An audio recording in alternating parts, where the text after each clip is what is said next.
I'm going to briefly mention 2A40 because, let's be honest, I mean, Wapahani is a major favorite in this sectional. They only played one game against their sectional this year because their schedule has been completely loaded with top tier teams this season, especially teams that are not in their sectional. I believe their only win in their sectional, at least their only game that they played against sectional opponents, I believe that was against, I want to say Alexandria in that sectional.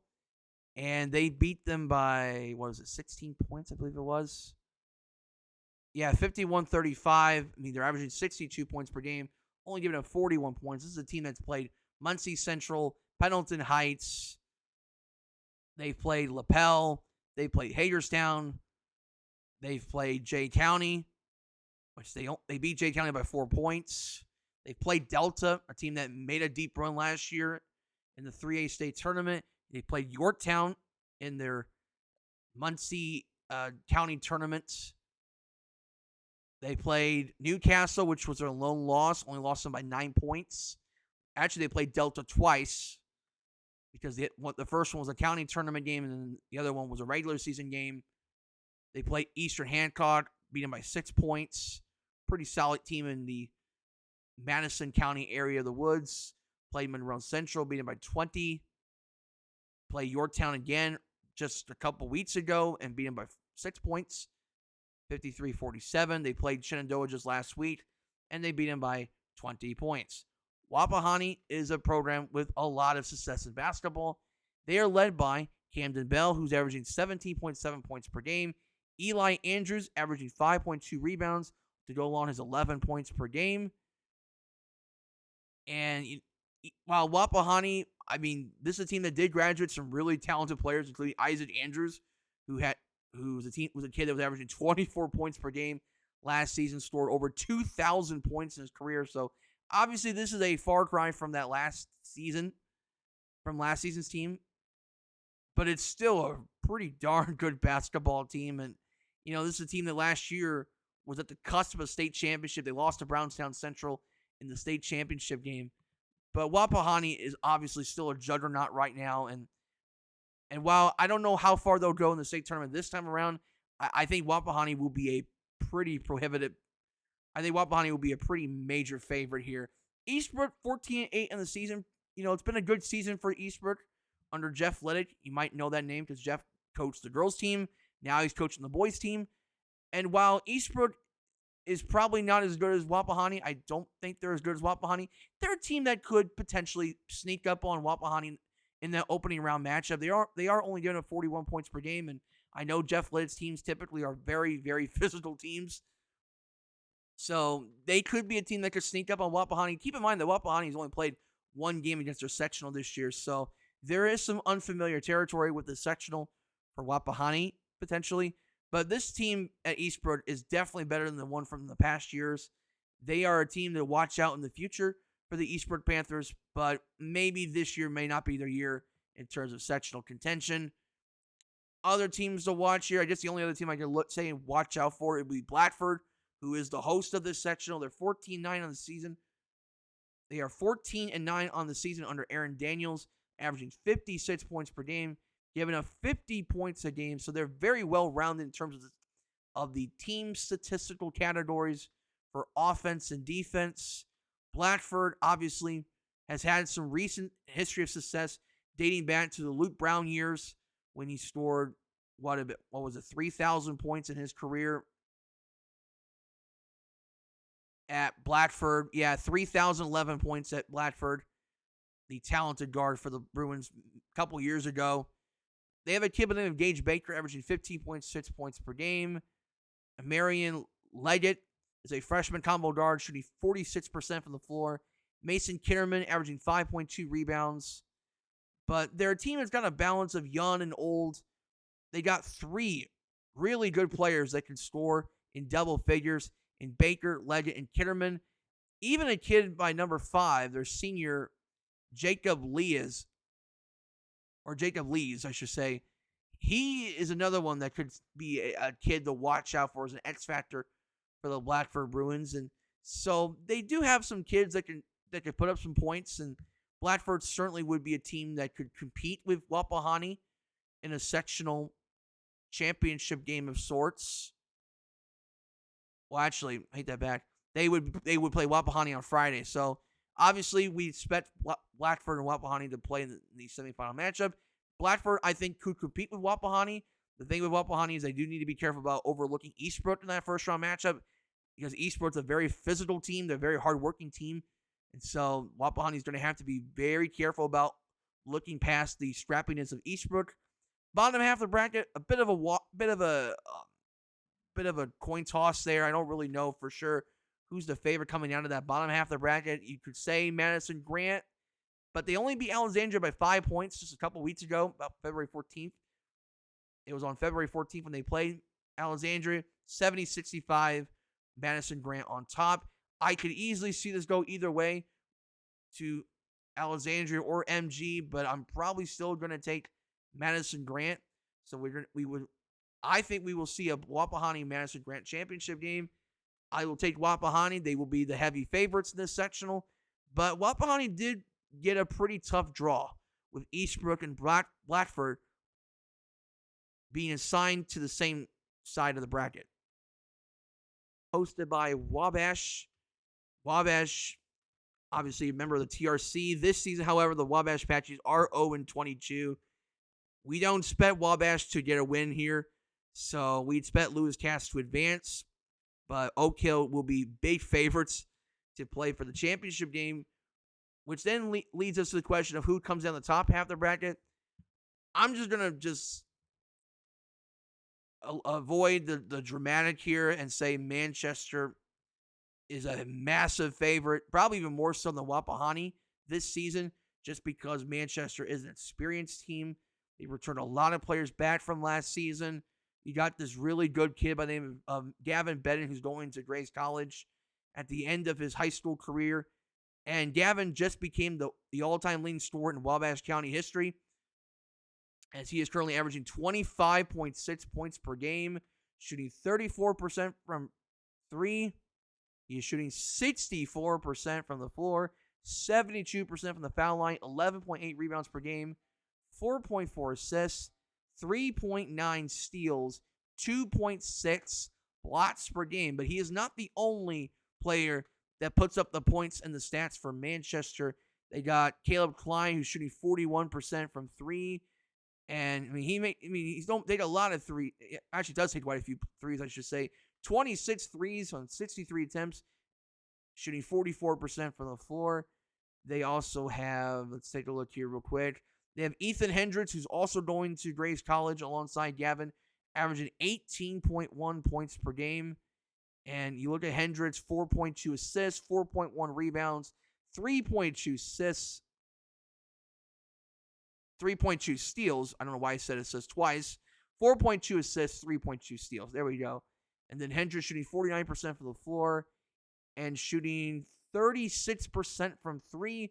This is a Manchester team that knocks down their shots. They're very good all around offensively. They're averaging nearly 30 rebounds per game. A lot of it has to do with the presence of Gavin Benton. Again, Gavin Benton really is the star of this sectional. The tape really jumps out with Gavin Benton. He is one of the premier players in all of Indiana, regardless of class. He's that good of a basketball player. I would say in terms of who's likely going to be playing Manchester on Friday, probably leaning towards Rochester, as they got Eastern Greentown for the opening round matchup. Rochester, pretty solid team. They're 16-5, averaging 58 points, only giving up 49 points. Drew Bowers, he is the straw that stirs the drink for the Rochester Zebras, averaging 16.9 points per game. Tanner Reinert's 5.1 rebounds. Bowers is a really good all-around guard for the Zebras. Has good floor vision, plays really good defense. He even leads the team in blocks. So that's how athletic this Drew Bowers kid is. For the Rochester Zebras, Carson Pollock, 49% three-point shooter. He is a flat-out shooter on this team. So the Zebras are definitely a solid basketball team. It's a team that's shooting 46% from the floor, 38% from three. So this is a very good three-point shooting team. Bauer shooting 39% from three. Pollard 49%. Reiner's 34% from three. Bauer 39% from three. Prater 44%. So and then Refit at 37%. This is a team that knocks down shots at a pretty consistent rate, and they played some really good defense. So obviously Manchester cannot overlook the Rochester Zebras in a potential Friday night matchup. And if you look at their regular season meeting between these two conference rivals, Manchester did beat Rochester by a pretty significant margin, 70-45. Keep in mind, Manchester's been doing that against everybody this year. They're averaging 69 points per game and only getting at 44. So Manchester clearly one of the top teams in all of Indiana Class 2A. But obviously, if there's one team that's going to give Manchester at least some trouble in the sectional, we're probably looking at Rochester, possibly even Oak Hill. Maybe in that championship game, maybe Oak Hill could give Manchester a little bit of a surprise early. But keep in mind, Oak Hill also struggled with Manchester, losing to them by 40 points. I will say for one shutout, congratulations to Kevin Renberger, their longtime head coach at Oak Hill, who's coaching his 20th season at Oak Hill. He did pick up his 300th career win back on the 25th of February, which was just last week, at Northwestern, 55-45. So congratulations to him on his 300th career win. Obviously, Eli Henson has had plenty of success from not only his time at Manchester right now, but also during his time at Northlight and Whitcomb. So a lot of good coaches in this sectional, but in the end, I like Manchester, and I think Manchester wins big in this one. 2A Sectional 36 is hosted by South Adams, and you got ACAC rivals Woodland, Bluffton, Adams Central, and South Adams in this sectional. Whitco from the TRC also is in this sectional, and Bishop Lewis from the SAC rounds out this sectional. You look at this bracket, opening night on Tuesday will feature Whitco and Woodland, just like the girls matchup, followed by Bishop Lewis and Bluffton, which ironically was the girls' semifinal matchup. So that's kind of interesting that the draw is almost exactly the same as the girls' draw. I think that's ironic. But either way, the first matchup will feature Whitco and Woodland. Whitco, in past seasons, they've been competitive when they were coached by Chris Benedict. Unfortunately, Whitco graduated a lot from last season, and I mean a lot. I'll say Kyler Kroll graduated. Sam Asijan graduated. They were kind of the two MVPs of this team. And then Chris Benedict stepped down to take the Carroll job. So you got a new coach. Pretty much a different team for the most part, although they do have some players from last season's team. They're playing bigger roles this year. Easton Grable, averaging 10 points per game. Chandler Kotz, freshman power forward, pretty solid player in the power forward position. Jalen Gibson, solid point guard for the Whitco Wildcats. Harmon's is a scrappy kid. Riley Harmon is. But Whitco really struggles to get that one major go-to player that you can go to and say, this kid's going to make a basket, this kid's going to make a play, he's going to take over a game. So Whitco's going to need some reliable, balanced offense.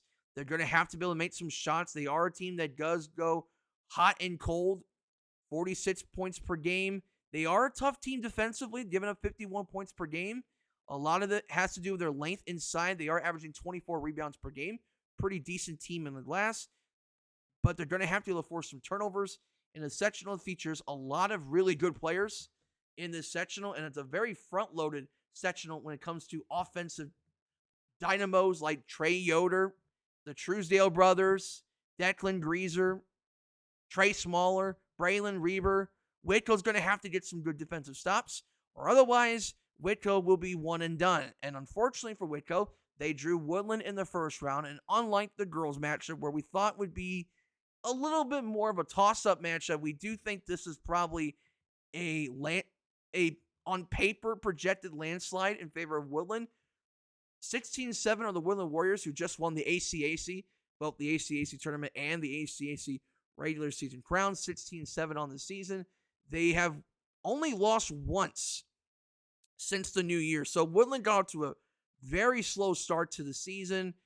They only won 3 games through December 28th, so we're talking 3-6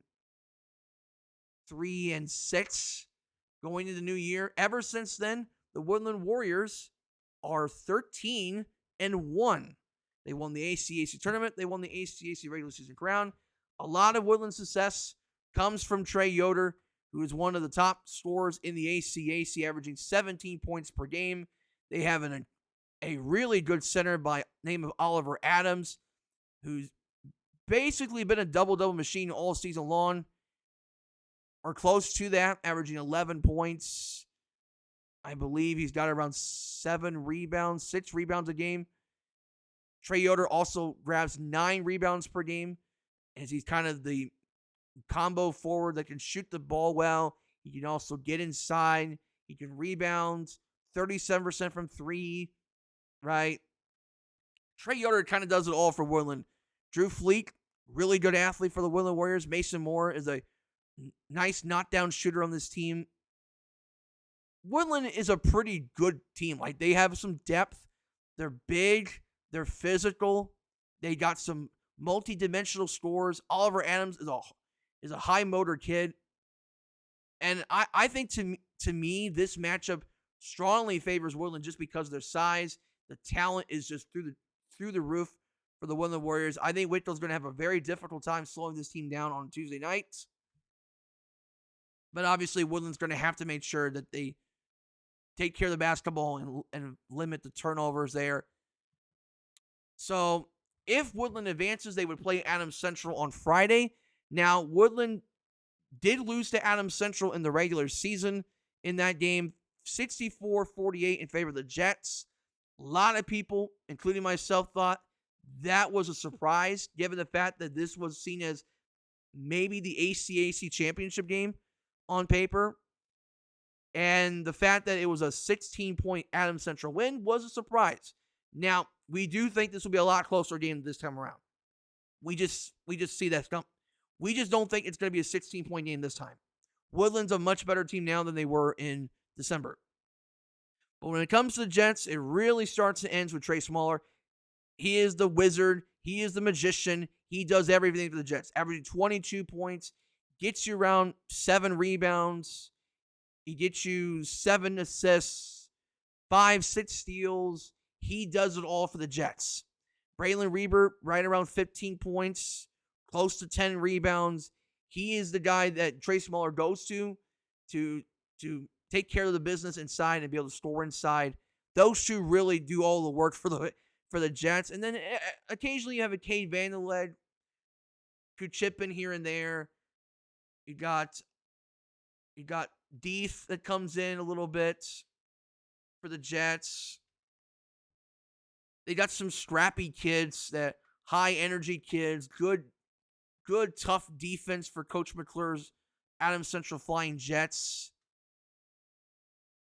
Right, I want to make sure I don't forget anybody here. So Lawson Deef, Cade Vanderleg, Drew Johnson, Braden Dalrymple, Marcus Bollenbacher, scrappy, hard-nosed kids. But I will say this on paper, the Jets clearly don't have the depth that they've had in past years, especially last year when they had Isaac Schultz, right? So you had Schultz and Muller and Reber last year. This year, of those 3, they only have Muller and then Reber as well.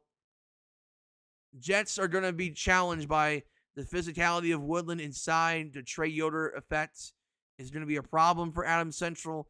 Oliver Adams will be a guy that's really going to put a lot of pressure on Braylon Reber to stay out of foul trouble.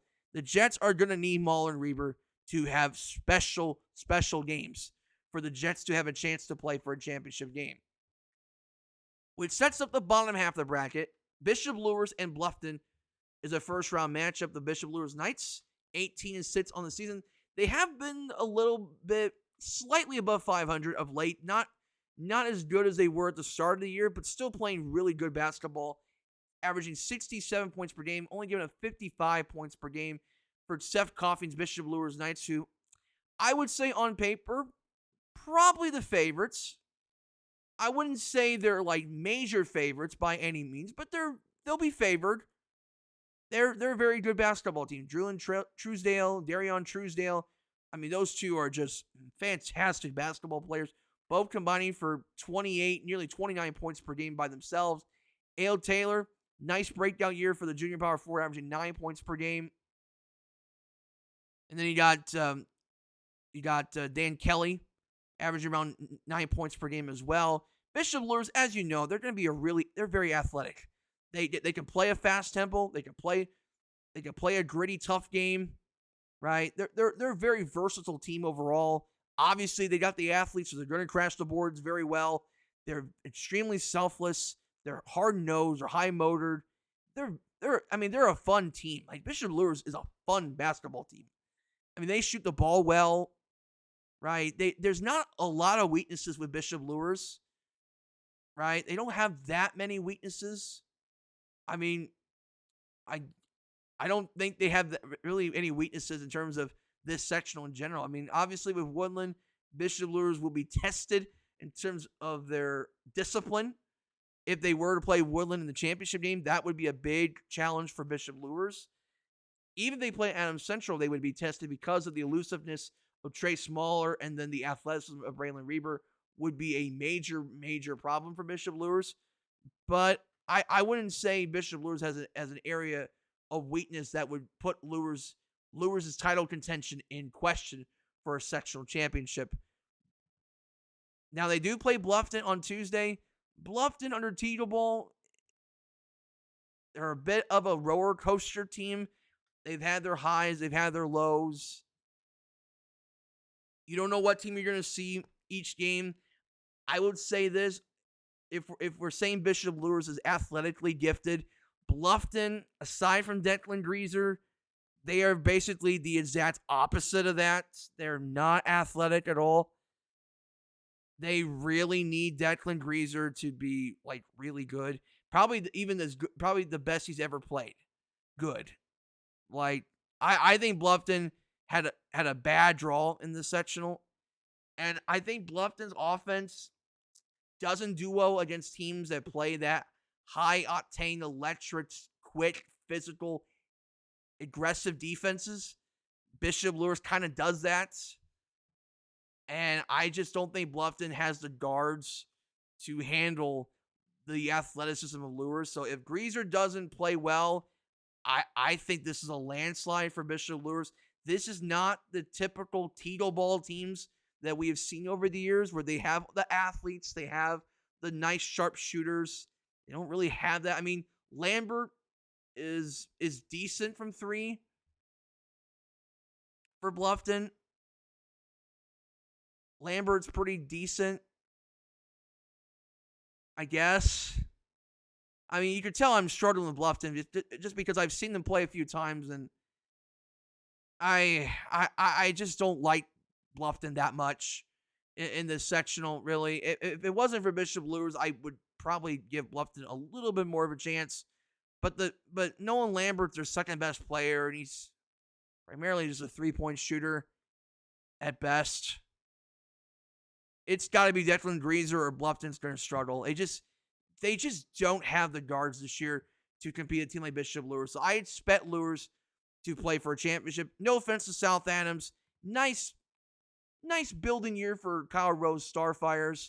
They have looked as good as we've seen them in a while, but they're not there just yet.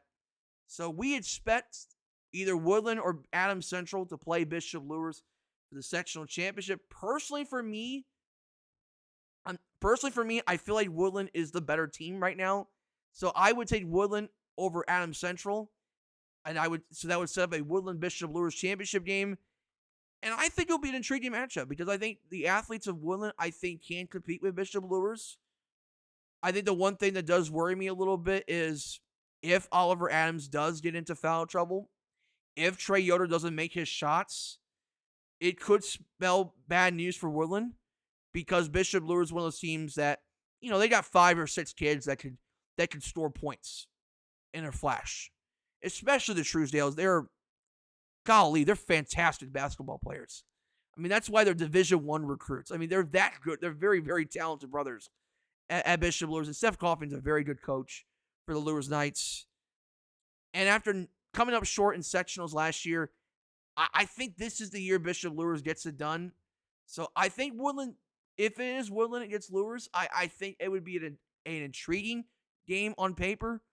But I'm definitely putting more confidence towards Bishop Lures just because it's an older team. It's an experienced team. The Truesdales really pop.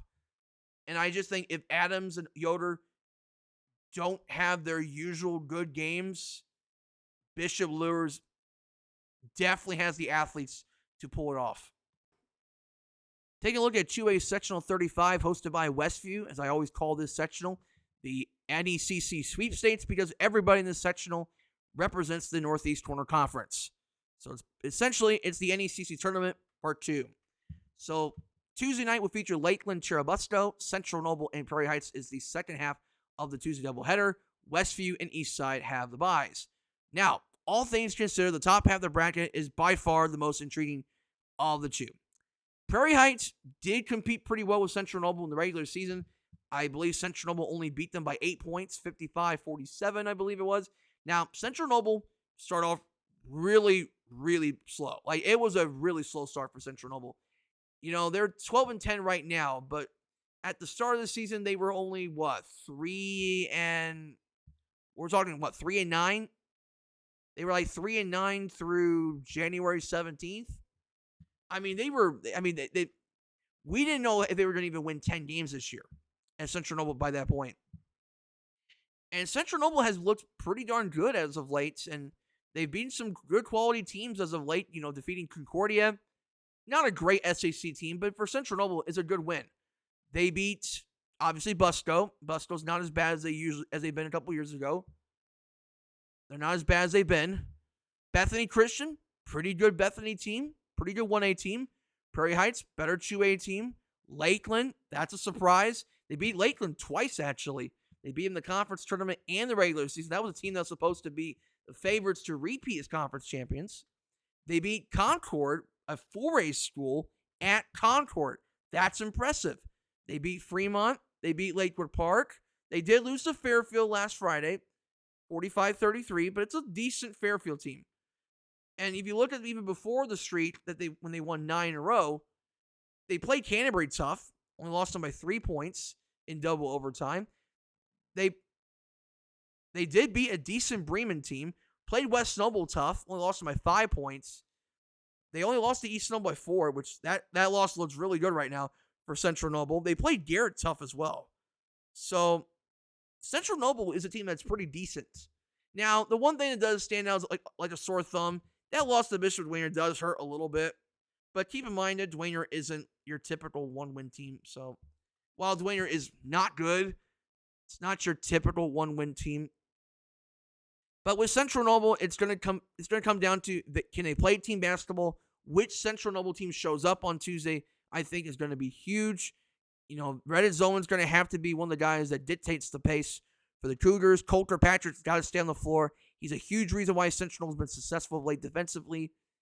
Carmine Shoda, if he can knock down some shots, that's going to be huge for Central Noble.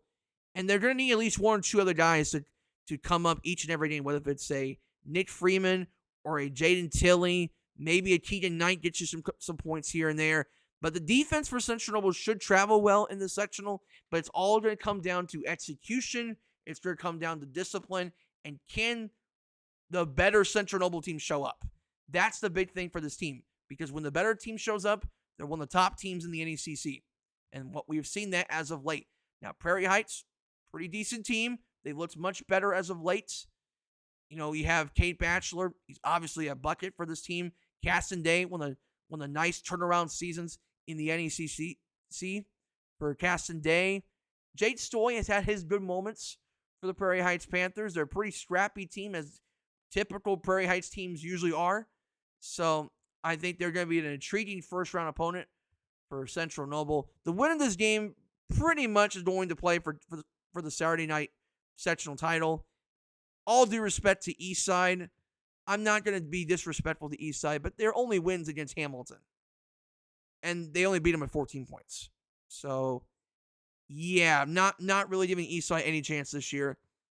So yeah, I would say whoever wins that Central Noble Prairie Heights game more than likely plays on Saturday night. The top half of the bracket is where things get interesting. Lakeland's got Churubusco at 6 p.m. on Tuesday. I would say, all things considered, Lakeland will be pretty big favorites to get past Busco. I mean, Churubusco, 9-14. They've looked decent under Dave Garman since he took over the Busco position prior to last season. And that team was 9-16 last season and went to the sectional finals. So they're building a nice future for Busco, but the draw did not help Busco. So Lakeland should beat Busco, which sets up that really, really enticing semifinal matchup with Westview. Westview is the favorite in the sectional, at least right now. Maybe a month ago, we would have said maybe Lakeland would be the favorite, but right now, as of late, we probably would say Westview would be the slight favorites, even though they lost to Lakeland the regular season 52-48. Many people would argue Westview probably could have had it or even should have had that game back.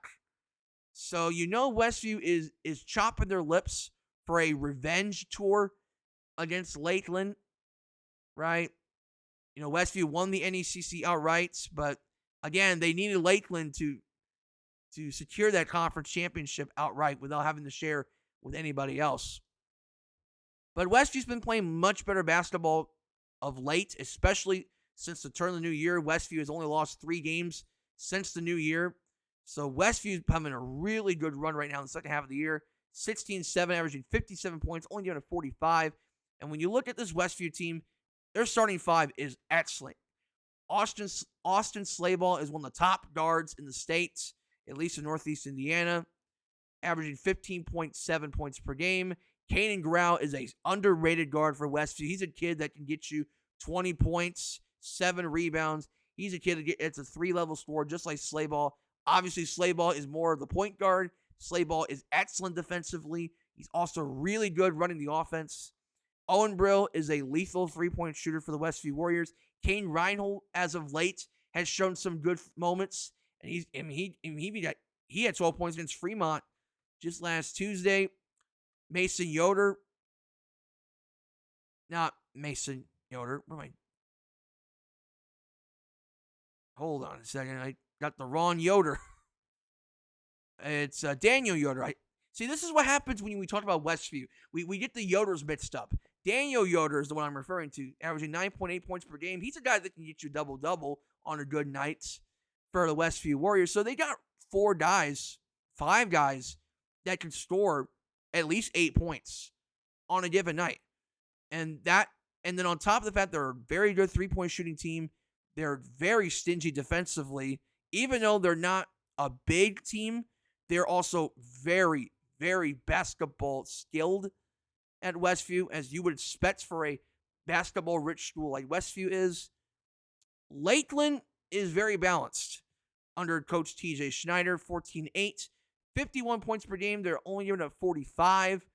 And the defense for Lakeland is a huge reason why Lakeland's been successful, although that their offense has struggled at times in the second half of the year. They haven't always been able to play consistently well in the second half of the season. Even the game against Angola, that was a struggle for Lakeland early on. Now, keep in mind, no Kyle Hartsoe in that game against Angola, so please do keep in mind they were shorthanded in that game. But Lakeland was sluggish in the first half of the year. Lakeland really didn't make their shots that well. Even in the second half, struggled to make their threes. They struggled with turnovers, struggled with defensive intensity against Niles Knotts. Really, the second half was a change due to the fact they really picked up their defensive pressure in the second half of the season, really defended the perimeter much better, and forcing turnovers, getting out in transition.